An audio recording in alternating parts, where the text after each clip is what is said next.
Kinship has long been the classical subject of sociology and anthropology, especially as a basic unit of social analysis. Clans are made up of kinship-bound families and is a group formed with a patrilineal blood relationship based on a common ancestor at its core. In the Chinese village, families bearing the same surname live together. The members of the greater family generally number hundreds and sometimes thousands. They have a common ancestral temple, which is the center of their social and religious life. In the ancestral temple, many big tablets of honor hang on the wall. They may be compared to the monuments of Western countries. On each of these tablets are recorded the honorable and admirable deeds of the worthy members of the ancestral temple. The ceremony of ancestor worship is conducted in the ancestral temple, usually on certain festivals and on the anniversary of the birth and death of each ancestor. The greater family is well organized. A board of elders consisting of the oldest member of each family is in charge of the greater family affairs. The board of elders also takes care of the property which belongs to the greater family as a whole. The income from the property is used to defray the expenses of ancestor worship as well as for educational and philanthropic purposes. For the last few decades, changes have been going on in this system. The conditions which bring about these changes are contact with the West, the slow but sure emancipation of women, and the Industrial Revolution. Chinese clan associations used to provide lifelong social, cultural, and economic support to its members. Chinese clan associations can be found in many parts of the world due to the Chinese emigration from mainland China in the 1800s. Clans are made up of kinship-bound families and is a group formed with a patrilineal blood relationship based on a common ancestor at its core. In the past, Chinese clan associations possessed several main functions. These were preserving the family unit, which is of paramount importance to Chinese identity, affiliation with one's dialect group, maintaining Confucianism as their main value system, comprising concepts such as justice, work ethic, and respect for parents, operating as hybrid institutions combining British law and Chinese customs, providing a vocational education system to transmit entrepreneurial knowledge and skills from successful to budding entrepreneurs, responding to the growth of the nation-state and changing socio-political environment, besides taking care of its members' needs and organizing religious ceremonies such as celebrating Chinese festivals, providing community representation, and arranging funerals and burials. Malaysia is one of the countries with a large Chinese overseas population. In Malaysia, there were 6 million people of Chinese ethnicity recorded in 2014. According to the Federation of Malaysian Chinese Associations, which is made up of 32 clan associations, there are different types of clan associations, such as regional and non-regional ones, historical blood organizations, same whole name blood organizations, and same original ancestor blood organizations. Some same surname clan associations have affiliated associations. For example, Persekutuan Persatuan-Persatuan Chen or TAN, Malaysia, has 40 branches of Chen clan associations in Malaysia, including the Chen Clan Ancestral Hall. CIECI2020 Kuala Lumpur, also known as CIECI2020, is Kuala Lumpur's Chen Clan Ancestral Hall. It also has its headquarters in Guangzhou, mainland China, called the Chen Clan Ancestral Hall, upon which the Kuala Lumpur one is modeled, physically and organizationally. This hall originally functioned as an academic temple for candidates' preparation for the Qing Dynasty imperial examinations and was the template for CIECI2020, built by its descendants in Malaysia. It prides itself on the inherited Lingnan style of architecture derived from Guangzhou, Guangdong.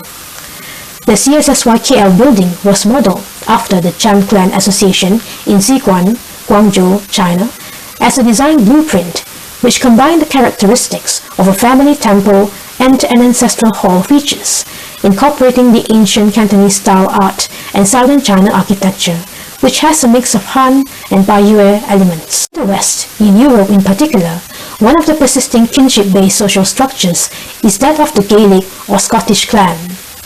In this conception, the clan means an extended family, broadly based in the present in a great multitude of cousins, tapering to a few vaguely chronicled ancestors some generations before.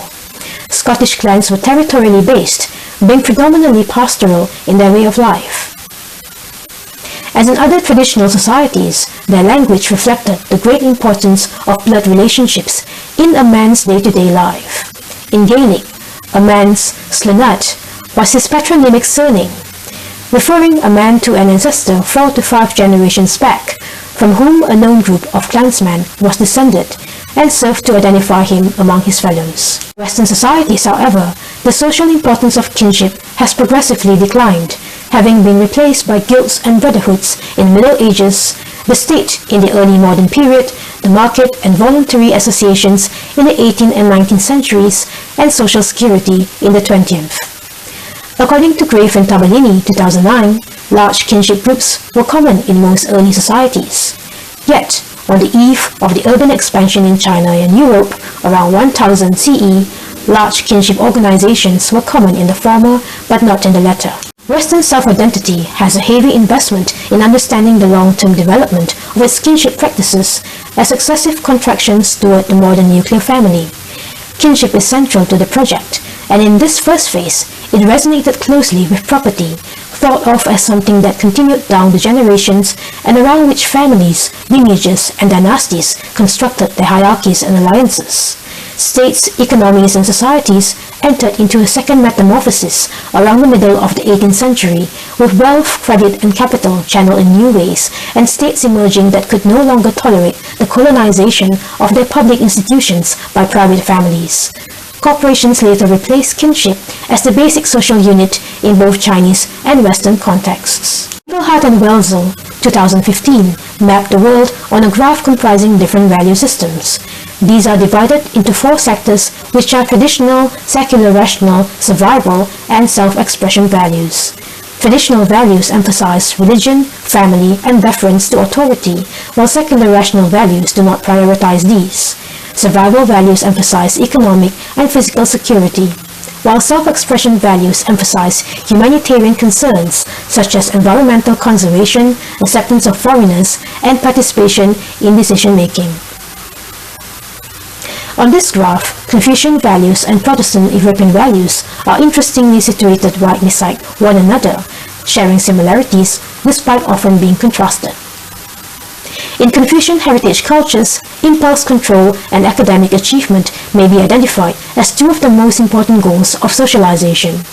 My hypothesis is that the Confucian value system and its application to contemporary Chinese entrepreneurship is the reason for the persistence of Chinese clan associations. This stems from the Fundamental Research Grant Scheme project sponsored by the Ministry of Education Malaysia. Superdiversity Networks, Cantonese clan associations in Malaysia as transnational social support system.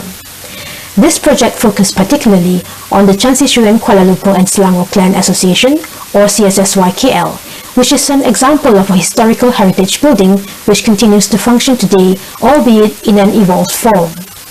Besides being a clan association catering to the needs of its members, CSSY-KL is also an important international and local tourist attraction in Malaysia's capital city, Kuala Lumpur. Thus, it possesses both tangible heritage, architecture, and intangible cultural heritage, the clan association membership. My fieldwork in CSSY-KL consisted of participant observation, which included photography, videography, content analysis of secondary documents, and focus group discussions with the clan's board of directors, staff and members, as well as a survey of tourists. Secondary sources were also consulted for the information on Western clan associations. CSSY-KL is located on one end of Petaling Street, or Kuala Lumpur's Chinatown, a major tourist attraction. It was originally a clan association set up by a Cantonese founder, the late Honorable Chan Saudin, who functioned as an equivalent to Chinese Kapitans. Chinese Kapitans, or Kapitan Cina, was a title given to Chinese entrepreneurs tasked with developing industrial activities in British colonial Malaya. Another 3 founders joined Chan Saudin in founding CSSY-KL, namely Chan Chun, Chin Sin Hee, and Chan Choi Tin. CIECI2020 was established in 1896 as a clan consanguinity organization. Elder members of CIECI2020 retained Confucian rituals such as conducting prayers for their ancestors, celebrating Chinese festivals, and stressing the importance of traditional family and kinship values. Its youth members are initiated into these Confucian rituals through their participation in Chinese cultural festivals. The clan association can thus be seen as an agent of socialization beyond the immediate family, where participation in it is a form of outreach by the older generations towards the youth. However, one common ground shared by both the older and younger generations is an interest in entrepreneurship, as I observed through the many business-related activities organized alongside the ritual celebrations. Many of the active clan members from both the older and younger generations are also working in the trade or retail industry, with some being business owners themselves. Becoming a member of a clan association enhances their network in order to facilitate business relations. This is also seen in CIECI2020's networking with other Chinese clan associations and Chinese-based organizations through events such as networking dinner exchanges. Clan MacPherson Association, or CMA, is a worldwide organization started in 1946 by a group of clansmen in Scotland. The CMA now has a worldwide membership from New Zealand to Sweden, from the United States of America to Borneo, with its traditional heartland being in Scotland. The name MacPherson, according to the spelling preferred by individual families, comes from the Gaelic Mac-Pherson and means literally son of the parson. Apparent that one main similarity that is shared by Clan MacPherson and CIECI2020 is a pride in the clan's long history and a sense of collectivism. This is seen in both clan associations' well-documented ancestral history, including their own clan museum, kinship ties, and homage to tradition, and the fact that both clans members include academics who participate in this historical documentation. This is in contrast to the Protestant ethic, which promotes individualistic achievement and its impact on the development of industrial capitalism. Both clan associations have also included a diasporic membership. For example, CIECI2020 being populated by overseas Chinese, and Clan MacPherson being populated by MacPhersons who had migrated abroad from Scotland. According to Yao 2005, in the past 2 decades, there has been a resurgence of attention on the issue of how Chinese overseas relate to China.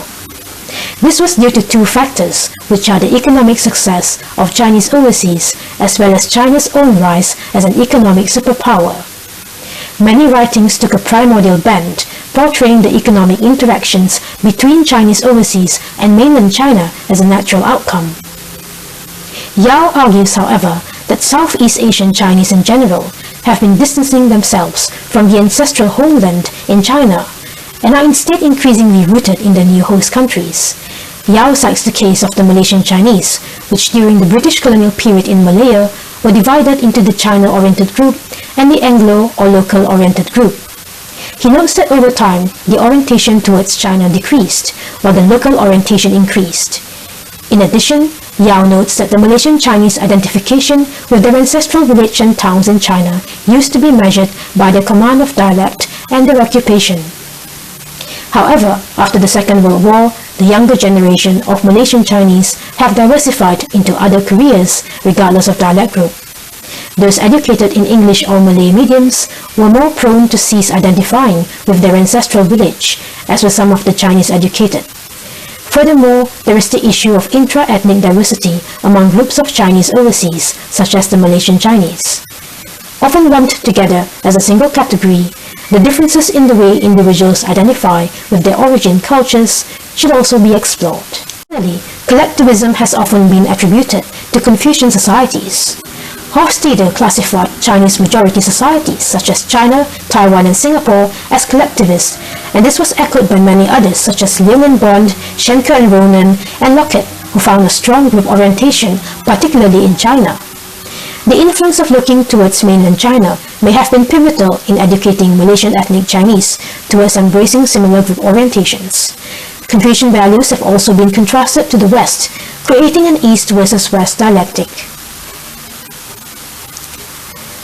In the context of superdiversity, Wessendorf noted, diversity does not mean that people's national, ethnic, religious, and class backgrounds are unnoticed, but while these differences are not seen as particularly unusual, they are at the same time being acknowledged.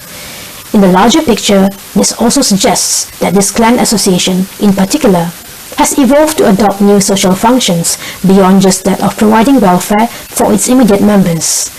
CIECI2020 is one example of a historical building which functioned not only in the past as a community center for the Chinese who migrated to Malaya in search of economic opportunity, but still retains its functions today as a gateway to maintaining links with mainland China, especially in the economic dimension. Simultaneously, the heritage building also attracts tourists from all around the world, including those from China and local tourists themselves.